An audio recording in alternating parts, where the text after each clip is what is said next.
Hey guys, Divyanka here from Our Journey at Home. Hope you all are doing great. Today this video is about scissor cutting skills and why they are important for our children to know and learn those in the early years of their childhood. So let's start. First off, I would like to show you all the different scissors that I have here. I have three kinds of scissors for my daughter. So the first one that we started with are these blunt scissors. As you can see, they don't have a sharp end here and even they don't have a sharp edge for cutting. So this is one of the blunt scissors. Another one here I have is the craft scissors. As you can see, it has a zigzag pattern and I will show you how we use that. And the last one, or the most used scissors that we have, is this one, Faber-Castell. Even this has a blunt end, but this is a little bit sharp so that we can cut a cardstock paper like this. So let me first start giving you a brief information about why scissor cutting skills are so important for our children to know. So the cutting allows a child to build up the tiny muscles in the palm of their hand with continuous open and close action of their hand. Now this open and close action of their hand encourages the child to use their bilateral coordination. So what is bilateral coordination? Bilateral coordination means using both sides of their body at the same time. So the cutting is one such exercise that uses both sides of their body. This exercise uses both hands, and both the hands are doing different actions at the same time in order to finish the cutting process. So if you can see, my right hand is doing the open and close action of the scissor and my left hand will be turning the paper in and out and as I want to cut the paper. So this is called bilateral coordination, and cutting is one such exercise that encourages children to use bilateral coordination. Now what else cutting does? Cutting enhances their hand and eye coordination. So hand and eye coordination means they have to, if you can see, I have some papers over here. And what is hand and eye coordination? If suppose I give my child to cut this paper along these lines, so hand coordination means they have to cut it along the line, not here, not here. Now at first don't expect your child to be perfect so that he will go along the line. It will be done through practice. So but the first thing I want to say is hand-eye coordination. And hand-eye coordination means the eyes have to look at the line they want to cut. Now this is a pretty straight line, but if the picture has a rectangle or a circle or some other odd shape, they have to really move the paper like that, which creates hand-eye coordination. Now what else scissor cutting skills benefit our children? Now it is directly linked to the handwriting skills, as I have researched. Now how is it directly linked to the handwriting skills? First off, kids enjoy scissor activities. They like anything that is any activities that are including cut and paste, like scissor and glue. So scissor exercises are so important for developing their fine motor skills. And what does fine motor skills do? Fine motor skills help the child in the writing process. Now how does it help the child in the writing process? It creates a tripod grasp. Tripod means this finger and the middle finger. So these three fingers create a tripod grasp, or you can say a pincer grasp. What is a pincer grasp? It is like picking up objects with their 2 fingers or 3 fingers. So scissor skills are very important, and now the next part is how do we teach our children the scissor skills and when do we start? I would suggest as young as 1.5 years, but if their hands are ready and if they can hold the object steadily in their hand, then only we can start at that time, or else 2 years is an appropriate age to start the scissor skills. So now what all I have here is, I have all different kinds of materials here to show you. So the first thing I have here is a quilling strip. If you go to any craft shop, you will find a packet like this, which is quilling strips. It is used for the craft quilling, but I bought that packet and I asked my 1.5-year-old daughter to snip the strips. So she has to just snip it like this, and this is very useful because since the width of this strip is very small and it is as small as 5 millimeters, so the child is able to snip it in one go. But if you start directly from a wide strip, then the child will struggle because he can't snip it, he can't trim the page in one go, and the child will get frustrated. So it's better to start with a smaller thickness. So the first material I have here is a quilling strip, and quilling strip helps the child to have success at their level. So if you are asking a 1.5-year or a 2-year-old to cut a paper, better ask it for the amount they can cut, and don't ask them to cut huge pieces of paper into straight lines, or even don't give them, when starting out, don't give them any kind of instructions like this. Just give them a scissor, teach them how to operate the scissor, like open and close. I have shown this in another video and I link that down in my pre-writing series. Somewhere I have shown it. I link the video down below in the description box, and I also have a fine motor skills blog post on my blog. I will also remember to link that down below for you.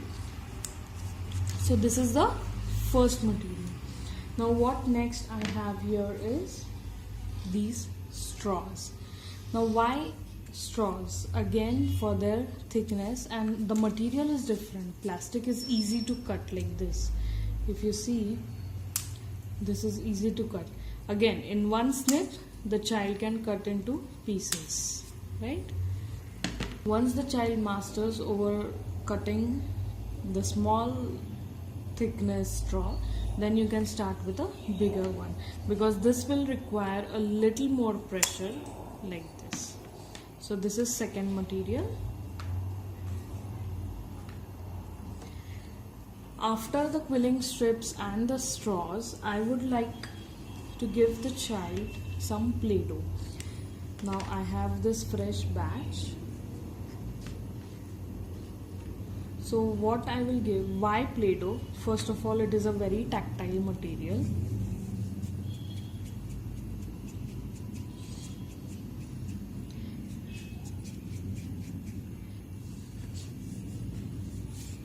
And I will roll some snakes like this and ask the child to cut it. So they can hold the, and give only small lengths, so as much as they can hold in their fist. So I'll give this, and the cutting action over here is so smooth, even if they need to do it like 2 or 3 times, the paper gets stuck in the scissor, but the Play-Doh won't stuck, and it will just cut through how many more times they want to press it like this. As you can see. So it's a very soft, squishy material that will help the child to learn about the scissors opening and closing action. So Play-Doh is a very must if your child is struggling in opening and closing the scissors, or if they are not able to cut along the lines, or whatever the problem is.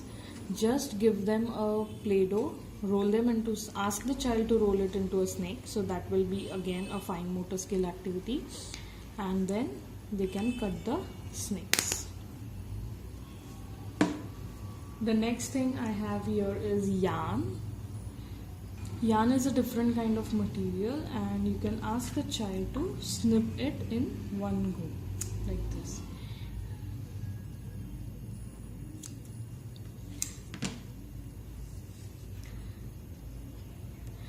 So cutting does not have to be, sorry, there's Play-Doh in my nails. So cutting does not have to be just about papers or cutting around some edges or drawing some patterns like this and giving the child. Cutting can involve various different materials, and the most important material I suggest, if you don't have any of this, the most important material I would suggest is the Play-Doh, because this will improve, trust me, this will improve their scissor skills by heaps and bounds. Please try this at home. Give your child some blunt scissors like this and give them Play-Doh. Let them enjoy and learn through the process. Now the last one here I have is all these kinds of papers, which you can see as I have drawn something over it. The first one here I have is just these. I have taken a simple strip of paper, and again all these strips were taken from my paper scraps. I have not used any new paper, or I have not even bought any new paper for this. So what they have to do is cut along the lines in a straight line like this. This will take time. Scissor skills take time. Children do not learn it overnight, so have patience and give them the time they need. And if the child is struggling, as I suggested, use it with a Play-Doh and they will learn it. So that was straight lines. Now this one is a zigzag. Again same thing, they have to cut along the line. Now as you can see, these are different widths of paper. So this involves like 2 or 3 snips to make the whole trim.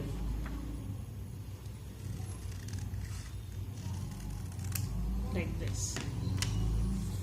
Again I have here is same straight lines, just different colors, different. Make it engaging. Use different colors. Use some. You can also use stickers, but I have just drawn smileys and stars because I don't want to waste time putting the stickers over here. But you can use stickers to encourage your child. And again, this is a varying width of the paper.